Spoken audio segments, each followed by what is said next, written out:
അസ്സലാമലൈക്കും dear friends. ഇന്നത്തെ നമ്മുടെ സ്പെഷ്യൽ നിങ്ങൾ ആരും ഇതുവരെയും ട്രൈ ചെയ്ത് നോക്കിയിട്ടില്ലാത്ത ഒരു അടിപൊളി വെറൈറ്റി റെസിപ്പിയാണ്. നമ്മുടെ ഈ വീഡിയോ കണ്ടുകൊണ്ടിരിക്കുന്ന സമയത്ത് നിങ്ങൾക്ക് ഇഷ്ടപ്പെടുകയാണെങ്കിൽ ഒന്ന് ലൈക്ക് ചെയ്തേക്കണേ. അതുപോലെ തന്നെ നമ്മുടെ ഈ ചാനൽ ആദ്യമായിട്ട് കാണുന്നവരും ഇതുവരെയും സബ്സ്ക്രൈബ് ചെയ്യാത്തവരും പ്ലീസ് ഒന്ന് സബ്സ്ക്രൈബ് ചെയ്തേക്കണേ. ഞാനിടുന്ന വീഡിയോസ് ഉടനടി കിട്ടുന്നതിനായി സബ്സ്ക്രൈബ് ബട്ടന്റെ തൊട്ടടുത്ത് കാണുന്ന ബെല്ലൈക്കൺ കൂടി ക്ലിക്ക് ചെയ്തിട്ട് ഓൾ എന്ന ഓപ്ഷൻ എനേബിൾ ചെയ്യാനും മറക്കല്ലേ. അപ്പോൾ ആദ്യം തന്നെ ഇതിനായിട്ട് ഒരു കടായിലേക്ക് 1 ടേബിൾ സ്പൂൺ നെയ്യ് ഒഴിച്ചു കൊടുക്കാം. നെയ്യൊന്ന് ചൂടാവട്ടെ. നെയ്യൊന്ന് ചൂടായതിനു ശേഷം 1 ടേബിൾ സ്പൂൺ കശുവണ്ടി ഇതുപോലെ ചെറുതായിട്ട് കട്ട് ചെയ്ത് ചേർക്കാം. അതുപോലെ തന്നെ 1 ടേബിൾ സ്പൂൺ കിസ്മിസും കൂടി ചേർത്ത് കൊടുക്കാം. കിസ്മിസൊക്കെ ഒന്ന് വീർത്ത് വരുന്നത് വരെ ഒന്ന് ഇളക്കി കൊടുക്കാം. മീഡിയം ഫ്ലെയിം വെച്ച് കൊടുക്കാം. ഇപ്പോൾ കിസ്മിസൊക്കെ ഒന്ന് വീർത്ത് വന്നിട്ടുണ്ട്. ഇതിലേക്ക് 250 ml കപ്പിന് 2 കപ്പ് ചിരകിയ തേങ്ങ ഇട്ട് കൊടുക്കാം. ഒരു മീഡിയം സൈസ് തേങ്ങ ചിരകി എടുത്തിട്ടുള്ളതാണ്.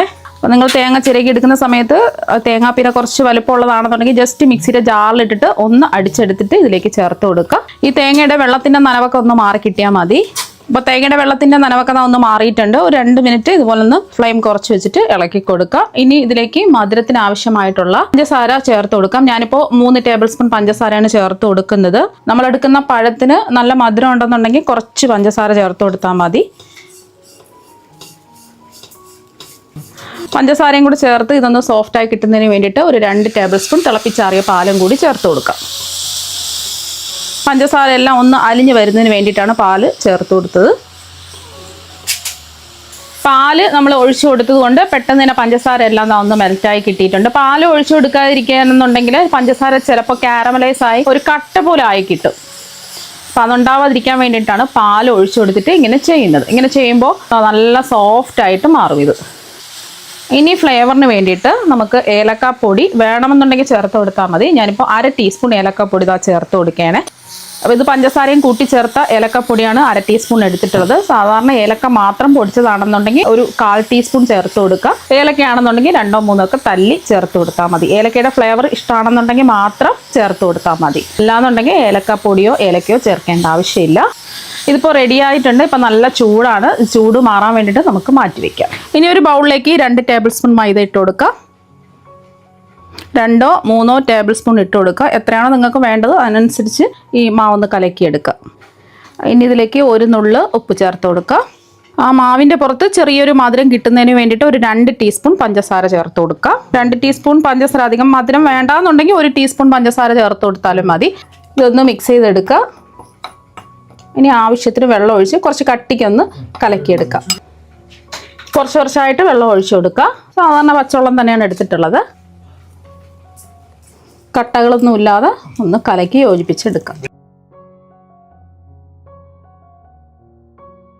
ഇപ്പം കട്ടകളൊന്നും ഇല്ലാതെ ഇതാ മാവൊന്ന് കലക്കി എടുത്തിട്ടുണ്ട്. ഈ ഒരു കട്ടിക്ക് വേണം ബാറ്റർ റെഡിയാക്കി എടുക്കാൻ. ഇനി അടുത്തതായിട്ട് നമുക്ക് വേണ്ടത് നല്ല പഴുത്തിട്ടുള്ള നേന്ത്രപ്പഴമാണ്. നല്ല പഴുത്ത നേന്ത്രപ്പഴം നോക്കിയെടുക്കുക. കുറച്ച് പച്ചപ്പുള്ള നേന്ത്രപ്പഴമൊക്കെ ആണെന്നുണ്ടെങ്കിൽ ഒരു കറച്ചവ ഉണ്ടാവും. അതുകൊണ്ട് നല്ല പഴുത്തിട്ടുള്ള നേന്ത്രപ്പഴം നോക്കിയെടുക്കുക. ഇപ്പോൾ ഒരു നേന്ത്രപ്പഴത്തിൻ്റെ തൊലിയെല്ലാം മാറ്റിയെടുത്തിട്ടുണ്ട്. ഇതിൻ്റെ നടുഭാഗത്ത് കത്തി കൊണ്ട് ഒന്ന് കട്ട് ചെയ്ത് കൊടുക്കുക. ഈ നടുഭാഗം മാത്രം കട്ട് ചെയ്ത് കൊടുക്കുക. 2 അറ്റവും കട്ട് ചെയ്ത് കൊടുക്കരുത്. ഇതാ ഇത്രയും മതി. 1/4 ഭാഗത്തുള്ളതുപോലെ ഒന്ന് കട്ട് ചെയ്ത് മാറ്റുക. ഇനി ഈ പഴത്തിൻ്റെ ഉള്ളിലേക്ക് നമ്മൾ തയ്യാറാക്കി വെച്ച ഫില്ലിങ് നിറച്ചു കൊടുക്കുക. അപ്പോൾ ഫില്ലിങ്ങിൻ്റെ ചൂട് മാറിയിട്ട് ഇതിലേക്ക് അങ്ങ് നിറച്ചു കൊടുക്കുക. ഇതുപോലെ ഒന്ന് പ്രസ് ചെയ്ത് ഉള്ളിലേക്ക് ഫില്ലിങ് നിറച്ചു കൊടുക്കുക. ഉള്ളിലേക്ക് പഴം പൊട്ടിപ്പോകാത്ത രീതിയിൽ ഫില്ലിങ് നിറച്ചു കൊടുക്കുക. അതുപോലെ തന്നെ ബാക്കി എല്ലാ പഴത്തിനും ഫില്ലിങ് നിറച്ചെടുക്കുക. ഇപ്പോൾ ഫില്ലിംഗ് ഒക്കെ വെച്ച് റെഡിയാക്കി എടുത്തിട്ടുണ്ട്. ഇനി ഇതിൽ നിന്ന് 2 എടുക്കാം. അപ്പോൾ ഫില്ലിംഗ് നിറച്ച ഒരു പഴം എടുത്തിട്ടുണ്ട്. ഇതിൻ്റെ ഭാഗത്ത് മാത്രം നമുക്ക് ഈ മാവൊന്ന് ആക്കി കൊടുക്കാം. നമ്മൾ ഫില്ലിംഗ് നിറച്ചില്ലേ ആ ഒരു ഭാഗം മാത്രം ഈ മാവൊന്ന് കവർ ചെയ്ത് കൊടുത്താൽ മതി. ഈ ഫില്ലിങ്ങിൻ്റെ ആ മുകൾ ഭാഗം മാത്രം മാവൊന്ന് ഇതുപോലെ ആക്കിയെടുക്കാം. ബാക്കിയെല്ലാം ഇതുപോലെ തന്നെ ചെയ്തിട്ടെടുക്കാം. ഇനി ചൂടായി കിടക്കുന്ന ഒരു പാനിലേക്ക് 2 3 ടേബിൾ സ്പൂൺ നെയ്യ് ഒഴിച്ചു കൊടുക്കാം. നെയ്യൊന്ന് ചൂടാവട്ടെ. നെയ്യിന് പകരം എണ്ണ വേണമെങ്കിലും എടുക്കാവുന്നതാണ്. നെയ്യാകുമ്പോൾ കുറച്ചും കൂടെ നല്ല ടേസ്റ്റ് ആയിരിക്കും. ആ നെയ്യൊന്ന് ചൂടായിട്ടുണ്ട്. നമ്മൾ മാവ് അപ്ലൈ ചെയ്തില്ല ആ ഒരു ഭാഗം ഇങ്ങനെ വെച്ച് കൊടുക്കുക. സൈഡ് ഒന്ന് മൊരിഞ്ഞ് വന്നതിന് ശേഷം തിരിച്ചിട്ട് കൊടുക്കാം. ഫ്ലെയിം ഒന്ന് കുറച്ച് വെച്ച് കൊടുക്കുക. അപ്പോൾ ഒരു വശം ഒന്ന് മൊരിഞ്ഞ് വരുന്ന സമയത്ത് തിരിച്ചിട്ട് കൊടുക്കുക.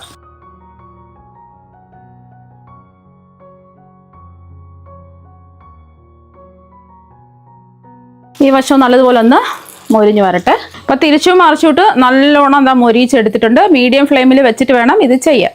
ഈ ഒരു രീതിക്ക് എല്ലാ വശവും ഒന്ന് മൊരിഞ്ഞ് കിട്ടണം. അപ്പോൾ ഒട്ടും തന്നെ നെയ്യൊന്നും കുടിച്ചിട്ടില്ല. ഈ നെയ്യിൽ നിന്ന് ഓരോന്നായിട്ട് നമുക്ക് എടുത്ത് മാറ്റാം.